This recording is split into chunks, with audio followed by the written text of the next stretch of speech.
Soberano Señor sacramentado. Todos los domingos rezamos con las lecturas, todos los jueves rezamos con las lecturas del domingo. Hoy vamos a hacer lo mismo, recordando que este domingo seguiremos en la octava de Pascua y por lo tanto seguimos meditando sobre los misterios de Cristo. Y ya sabéis que durante el tiempo de Pascua las lecturas que la Iglesia nos presenta siempre son de los Hechos de los Apóstoles, como para que volvamos a la primera comunidad cristiana, para aprender de ellos y para intentar imitarles. Pues dice así la primera lectura de este domingo. Por mano de los apóstoles se realizaban muchos signos y prodigios en medio del pueblo. Todos se reunían con un mismo espíritu en el pórtico de Salomón. Los demás no se atrevían a juntárseles, aunque la gente se hacía lenguas de ellos.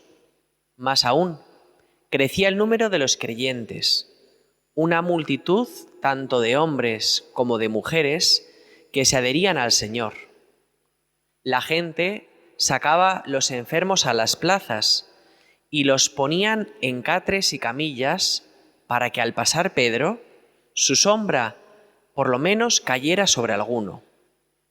Acudía incluso mucha gente de las ciudades cercanas a Jerusalén, llevando a enfermos y poseídos de espíritu inmundo, y todos eran curados. Pues así comienza la Iglesia, dicho de un modo muy sencillo. Al comienzo de la Iglesia Dios bendecía con milagros, ¿verdad? Para que los discípulos ganasen autoridad, Dios les bendecía con el poder de hacer milagros, que hoy parece que Dios lo ha quitado, supuestamente, ¿no? Yo nunca en vida todavía he curado a nadie, ni he hecho andar a un paralítico, pero he hecho cosas mayores, ¿no? He curado corazones, ¿no? En el sacramento de la confesión, que es mucho más grande que cualquier otra curación, ¿no? Pero en los primeros tiempos, ¿verdad? Dios bendecía con milagros.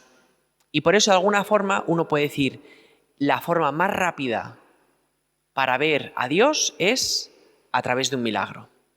Y por eso muchas veces decimos, Señor, dame un signo, dame una señal, como que pedimos, para creer, Señor, necesito un milagro. Pero los vemos constantemente, pero quizá no los percibimos, ¿no? Yo hoy he estado comiendo con un amigo mío que después de 6 años, por fin, se han quedado embarazados. Y él me decía, esto es un milagro. Y es verdad, constantemente hay milagros, pero no los vemos. Por eso, qué importante es que los cristianos hagamos oración, porque es un momento al cual venimos a pedirle a Dios luces para ver lo que en el día, por las prisas, quizás no hemos podido ver. Hay mucha gente, muchos cristianos que esto no les ocurre, ¿no? Y se ponen apocalípticos, ¿no? Padre, es que cada día son menos los cristianos, cada día tal. ¿Qué va a pasar con la Iglesia? ¿Qué rumbo va? ¿No? Así como todo negativismo. Y entonces uno dice, pues mira, léete Hechos de los Apóstoles. Y a ver si descubres que si Dios quiere, enseguida puede hacer que multitudes se conviertan. Pero si Dios quiere, si tú, Señor, no quieres, pues tú sabrás por qué. Porque nos tocará un tiempo de purificación, porque, no sé, tú sabrás, Señor. Igual que tú les llevaste en el destierro muchos años a los judíos para que aprendiesen, igual que luego volvieron a la tierra prometida. Tú, Señor, eres quien rige la Iglesia. Y por eso, pues qué importante es que nos demos cuenta. Ahora que estamos en estos días tan importantes para la Iglesia, ¿no? Previos al cónclave, la gente dice, a ver, ¿qué papa necesita la Iglesia, no? Pues, Señor, el que tú quieras. Y será maravilloso. Y hará tanto bien, Señor, como tú quieras que haga. Porque lo vemos en los apóstoles.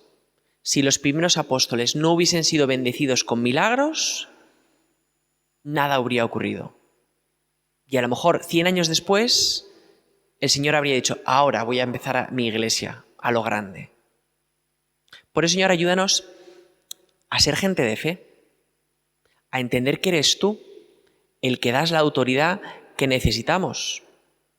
A recordar una cosa que se nos olvida a veces y que tú nos dices muchas veces en la Escritura, que Cristo es el esposo de la Iglesia. ¿Y cómo un esposo se va a olvidar de su iglesia, de su amada? ¿No? Si en la tierra los buenos esposos no lo hacen, ¿cómo tú, Señor, vas a ser peor que esos esposos? Por eso, Señor, danos fe, para creer. Y os decía que es bueno mirar a los Hechos de los Apóstoles para descubrir cómo era la primera iglesia. ¿Y cómo era? Pues estaba constituida por los enfermos, por los pobres que se habían dejado todo su dinero en curar sus enfermedades, por los marginados de la sociedad, porque los enfermos ya sabéis que se les apartaba. Es decir, por lo peor de lo peor fue como comenzó la iglesia. Porque nos dice que no paraban de llevarles a los enfermos. Y yo intuyo que al curarse de la enfermedad se convertirían.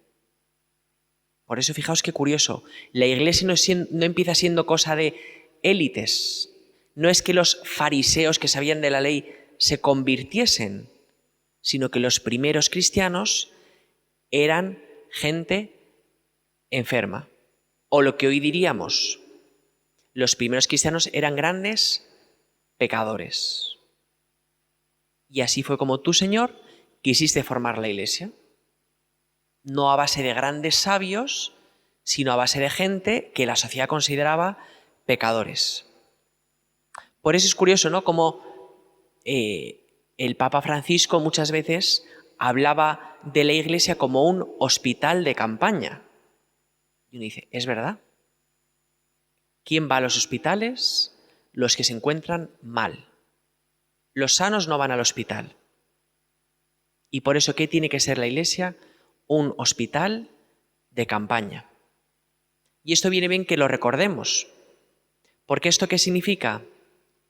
Que a nosotros nos toca ser misioneros y anunciar el Evangelio a todos.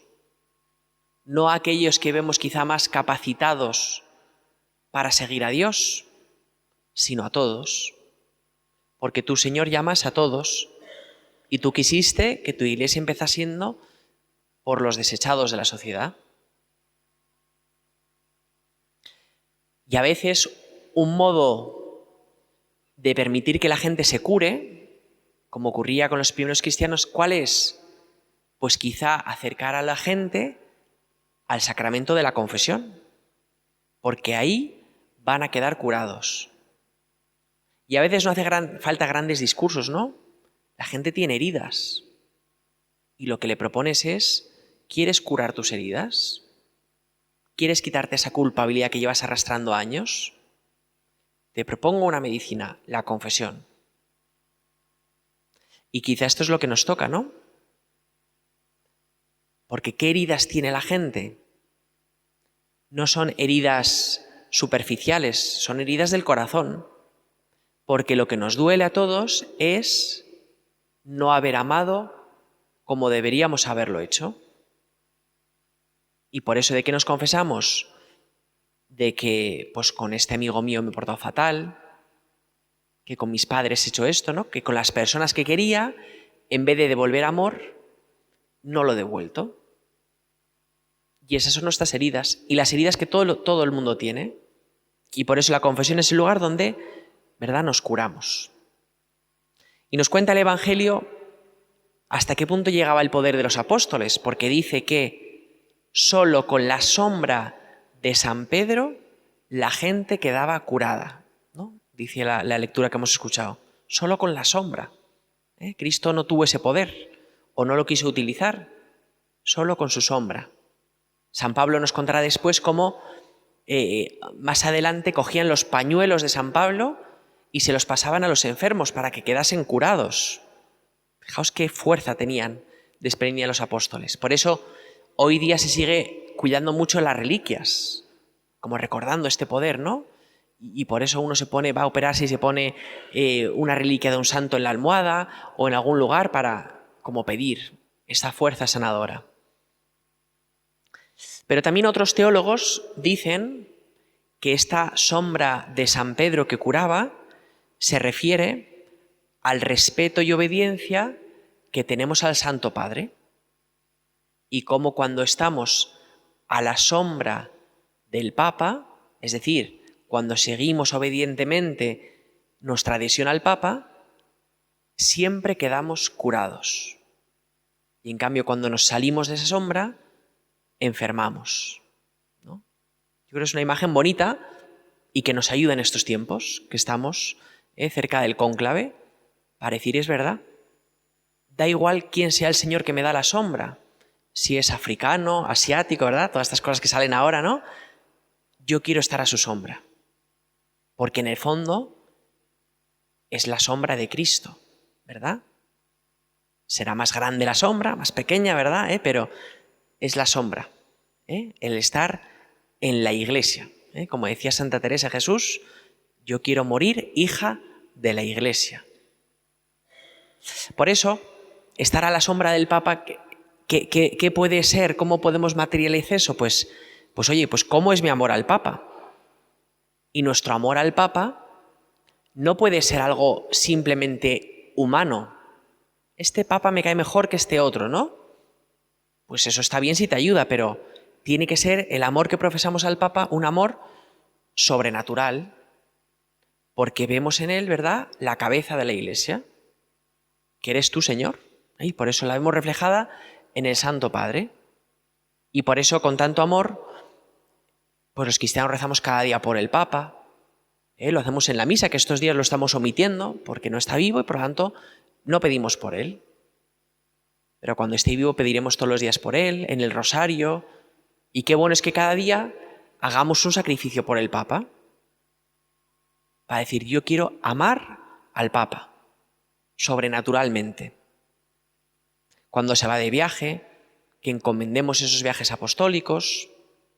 Cuando escriba algo, que lo leamos, aunque no entendamos nada muchas veces, pero es muestra de cariño, ¿verdad? Oye, si tu padre escribe no sé qué, pues te lees las cosas de tu padre, ¿no? Aunque no entiendas nada, simplemente por el cariño que ha puesto al escribir esas cosas, ¿no? Por eso, ¿verdad? Oye, vivían, se curaban con la sombra del Padre. Y ya para terminar, ¿no? Un último apunte por si os ayuda a rezar, porque todas estas cosas yo os las digo para que os ayuden a rezar, ¿no? ¿Cómo continuaría el pasaje que hemos terminado? Si siguiésemos leyendo la Biblia, cada uno dice, qué maravilla, ¿no? O sea, todo milagros, todo tal. Pues la siguiente frase de Hechos de los Apóstoles dice que fueron los saduceos y les metieron en la cárcel. ¿Cómo empieza la primera iglesia? Siendo perseguida. Por eso, en la medida en que nos persigan, nos insulten, nos odien, nos hagan la vida muy complicada a la Iglesia Católica, iremos bien, porque nos pareceremos más a la Iglesia primitiva. Y como tú, Señor, nunca abandonas a tu esposa, pues nunca dudaremos del amor de Dios que nos acompaña. Por eso, da igual si a nuestro alrededor se meten con nosotros, siéntete feliz y alegre, como San Juan y San Pedro, que estaban felices porque les habían amonestado por causa de Cristo. Pues que nosotros también, ¿no?, nos sintamos afortunados por parecernos cuando seamos perseguidos a esta primitiva Iglesia de Cristo.